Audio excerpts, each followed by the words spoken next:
Hey guys! About 6 months before the pandemic started, a friend and I were able to leave our husbands and kids behind, jump on a plane, and travel halfway around the world to visit some far flung families from North Wake. And one of those families happened to be Courtney Marich, our speaker for today. And when we landed on her door, we had never met before. We didn't really know her, but she quickly became a fast friend. I loved getting to hang out with her, getting to hear her heart for the people that she serves, for her team that she counsels, for the organization she's with, and just see a mom with kids like almost exactly the same age as mine, and just seeing how they do life, getting to encourage her, getting to spend time with her, and just getting to know her and her family. So one of the benefits of this pandemic and the crazy way we're doing Lily Moms this year is that we're getting to hear from people that we otherwise would have never had a chance to hear from.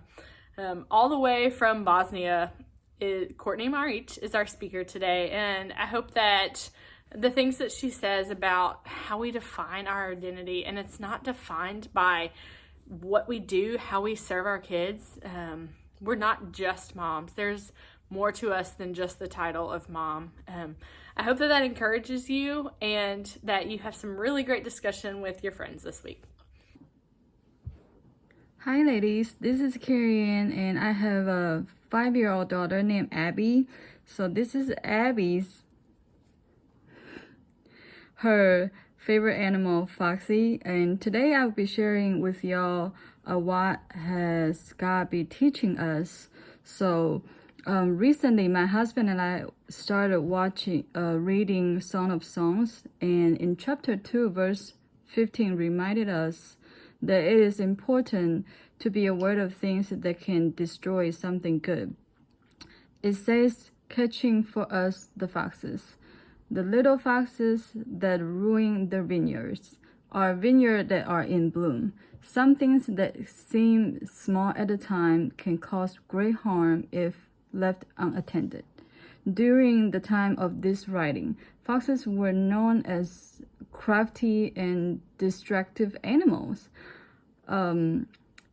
Ironically, in Asian culture too, little foxes in a relationship can be guilt, jealousy, selfishness, mistrust, self-centeredness, bitterness, anger, adultery, or even other people.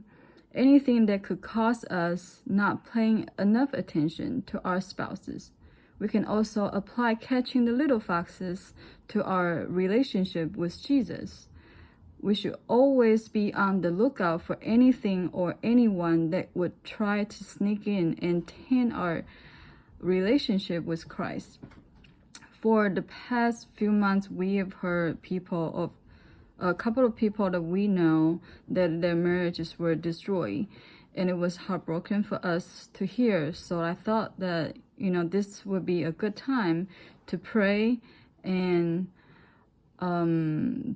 ask God if there are any little foxes in your marriage or your relationship with Jesus that need to be caught and removed. Thank you for watching this part of the video, and I wish you well. Hi, I am Courtney Marich, and as I believe Erica has mentioned, I live in Bosnia-Herzegovina with my family. I am married to a local Bosnian. His name is Sema, and he is from the city of Mostar. I have lived here about 9.5 years now, and we currently live in the northwestern part of Bosnia with our 2 kids, Brady, who is 5, and Evie, who is 3, going on 20. We work with the local church here as a part of my organization that I'm with.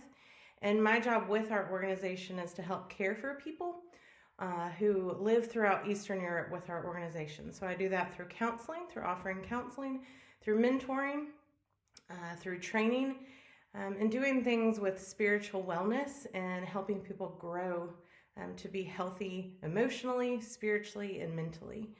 And so as I was thinking when Erica asked me if I would share with you guys, I was trying to think what I could possibly share that would be relevant.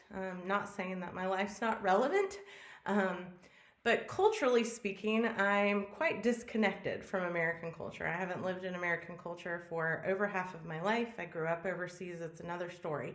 But because of that, I was just trying to think, as a mother, what is something I could speak on about staying connected that that would resonate across cultures.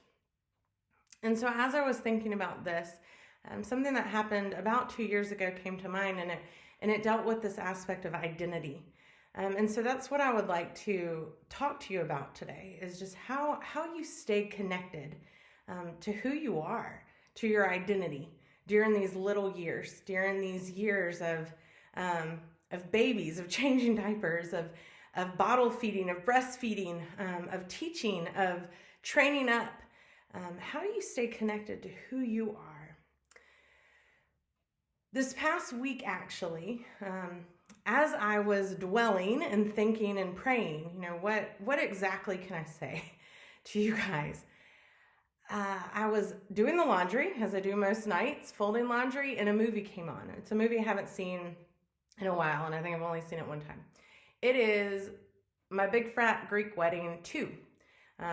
Many people are familiar with the first movie. If you're not, check it out. Really funny movie, and it will actually give you an idea of culturally what I deal with, because Bosnian and Greek culture are very similar in a lot of aspects. So as I was watching this movie, My Big Fat Greek Wedding is about this character named Tula.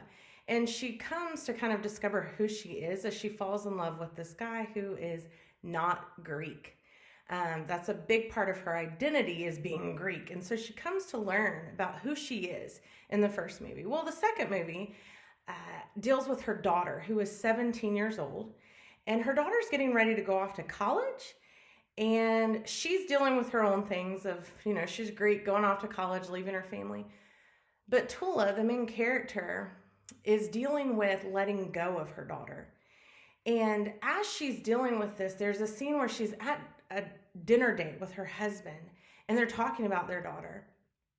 And she kind of gets choked up, and she says, I don't know who to be without her. The gist of that's probably not a quote for quote, but that really resonated with me as I've been thinking about this whole aspect of how do we stay connected to our identity in these little years? Because for Tula, she kind of had lost who she was, because for 17 years, she's been mom. She's volunteered on the PTA. She's volunteered at dances, sporting, whatever. And not that any of those things are bad, but her whole identity has been wrapped up in her child and being a mom. And being a mom is not a bad thing. It's a good thing. It's a joyful thing. It can be, but sometimes it can also be a very hard thing. So as I was thinking through this, thinking about this movie, the scene from this movie, thinking about what I wanted to say today, it brought back this memory from 2 years ago. And I kind of had a breakdown, if I'm honest. And I was dealing with, some things going on here in Bosnia with our organization, with the people, and with the amount of emotions and problems that I'm helping others deal with, as well as being a mom to 2 young kids, as well as being a wife, as well as being a foreigner, all these different aspects about life. And I remember talking to my sister and just bawling my eyes out. And I said, I feel like I've lost who I am. I feel I don't really know who I am anymore. There's many things about me that I just don't like right now. And it's because I feel like I'm constantly needed by everybody, but I'm not wanted. That nobody actually knows who I am. They just need me to do things for them. And my sister, her youngest child, is 10 now. And she listened and she just said, I remember those days. And she actually texted me later and told me she was on her way to a Bible study. And whenever I shared this with her, when I was crying to her. And she said, as I shared a little bit about what you're experiencing for us to pray for you, there's people of many different stages of motherhood. And there were some mothers of young kids in there. And most of them had just tears rolling down their eyes because it resonated. There is an aspect in which we are so needed. We're needed whether you have a job. We're needed whether you are, just taking care of your kids all day long and you're that main one, whether it's that relationship that you're in, marriage or your partner. If you're a single mom, you're needed. And so what I would like to share with you today is a little bit of how I came to reconnect, to connect with who am I? Who am I? My identity, so that during these little years, I'm not losing who I am, but I'm growing more and more as a person, so that when my kids do move on to this next stage of life and then into the preteens and the teenage years, I continue growing in who I am, that I can be a healthy, joyful, and sufficient mom for them, that I can be what they need.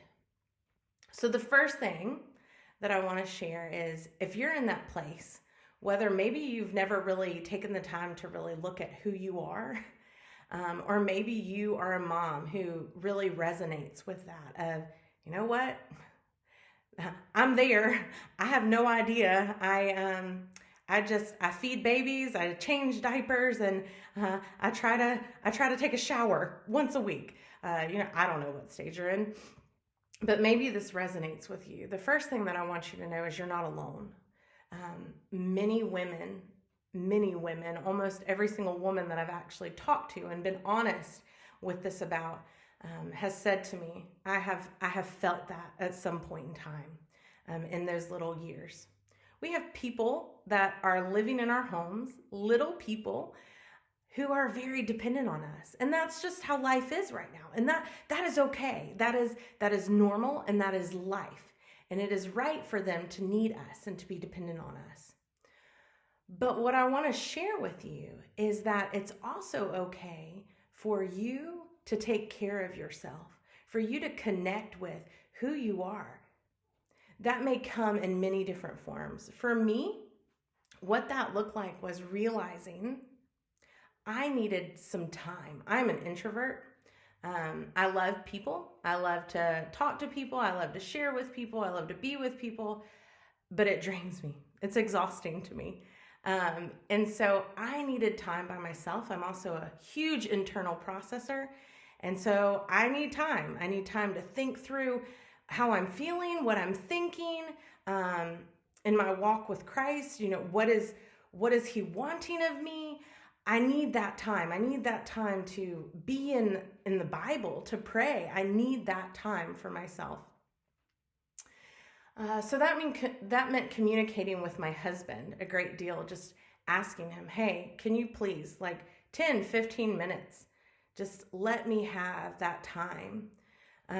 It meant figuring out, during these years, what does that look like? Because with each stage, with learning how to crawl, with learning how to eat on their own, with learning new things, it's just constant transition. And you've got to learn to, what can this look like? What can that time for myself look like? This isn't meant to be selfish. It's not meant to be selfish in the sense of this is at the neglect of my husband, of my partner, of my kids.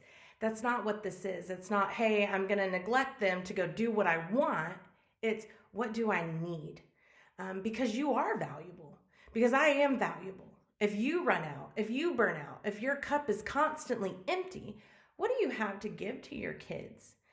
And that is why it is so important for young moms of young kids, to learn how to connect who they are. What are your interests? What are your likes and your dislikes? What are the ways in which you get recharged? What are the things that bring you joy and bring you to life? When I do training with people, one of the things we do is spiritual disciplines. And there is a book on spiritual disciplines, and one of the things in it is solitude, practicing solitude, being alone. And there's a quote in there that I just love, and it is that there are so many voices in this world that want to pull and tell us who we are. They want to define us. But it's in solitude, when we are in the presence of Jesus, in the case of those who follow Jesus, that we can hear and listen and discern, who are you? Like I said, for me, that a lot of that comes from the scriptures. I grew a great deal in college, kind of like Tula, discovering who she was. I did a great deal of just awareness of who I am, what I like, what I don't like. And you know what I discovered? I don't like hiking. I hate it. I don't love camping. There are people who love it. I just don't. Like, I'll go, but I don't like it. You put me by a fire in a cabin with a nice book, I'm all for it. And that's okay. My husband, he is so playful, and my kids know that. He is fun and he is playful, and it's not that I don't play with my kids. I'm not playful. I'm just not a playful person. But my son, who is very empathetic even for his age, has realized, whereas daddy will listen to him, mommy listens and she's asked questions. Hence, I'm a counselor. The questions, it's just a part of who I am. And that's good. That's my husband plays. He's the playful one. I'm the one who listens, and that's okay too. And so it's also part of connecting with yourself is accepting there are some things you're not. If you're not the crafty mom, great. If you are the crafty mom, great. Are you the homeschool mom, the not homeschool mom? Figure out who you are. What is your identity? How has God created you? For me, that's knowing my personality, knowing what I need to recharge and what brings me joy. And then seeking the Lord and what he also says. Because all these voices 2 years ago, what they were saying to me were all negative things. They were my failures. They were, I didn't wash enough clothes. My son cried because I wouldn't let him have something, and how tiring that was. And can I do this? And I had to change, another diaper, and it's just weary. And so even those thoughts of like, oh, is this ever going to end? Sometimes as a mom, we place a lot of guilt on ourselves of thinking, should I have these thoughts? Should I be thinking these things? Why is this not more joyful? You don't have to enjoy every stage. Honestly, I like other people's babies. I didn't enjoy the baby stage of my kids. I have loved the toddler stage, but I didn't enjoy the baby stage, the infant stage. And that's okay. I survived it. I lived through it, but it's okay to not have enjoyed it. And we need to give ourselves freedom to know it's okay to not be a certain way and to be who you are. A big question that I had to ask myself during all of that time was, if all of this was stripped away, if something happened, if my husband, if something happened, if I could no longer do my job, who am I? Who am I without these things? Our culture, our upbringing, our jobs, they all are parts that influence who we are, but they don't define who we are.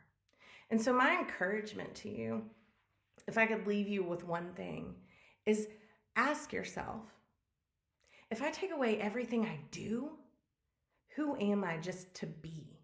Who am I? One of my favorite verses in scripture is John 15:5, and it's where Jesus says, I'm the vine and you are the branches. He who abides in me will bear much fruit. The word abide doesn't translate into Bosnian abide. They don't have that word. But what they do have, the way it translates, is to stay or to be. So there's many things that the Bible, as a follower of Jesus, the Bible tells me to do, that I'm supposed to do. But often Jesus tells his followers, just stay with me. Just be with me. Listen and hear what I have to say. I'm going to tell you who you are. I'm going to tell you you're loved, you're worthy.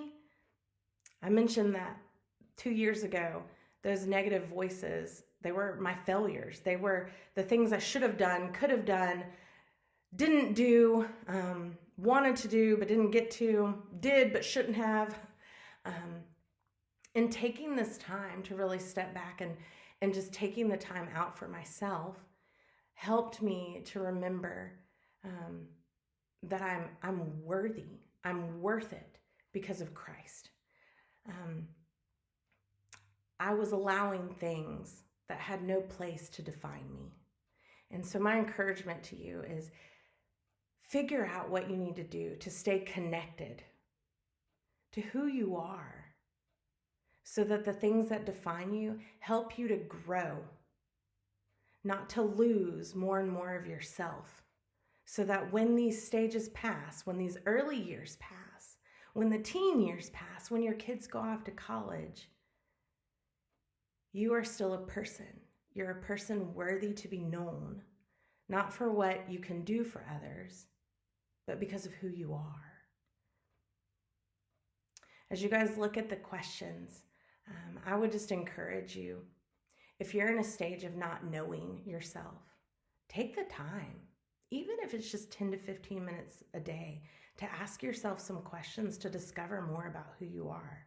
If you're at the stage of feeling like you've lost who you are, take that time. And if you're at the stage of you're confident in who you are and you're maintaining that, keep it up. Keep doing that. Because staying connected to our identity is a huge benefit, not just to ourselves, but to our kids. If they have a healthy mom, life is much more joyful. Life is much more pleasant. And they learn that they too are valuable and that they are loved because they have a mom who knows that about herself. You guys be blessed. It was great to share with you. And if any of you ever need to talk about motherhood, I would be glad to do that. And so Erica can definitely pass on my information. But you guys have a blessed time and be encouraged.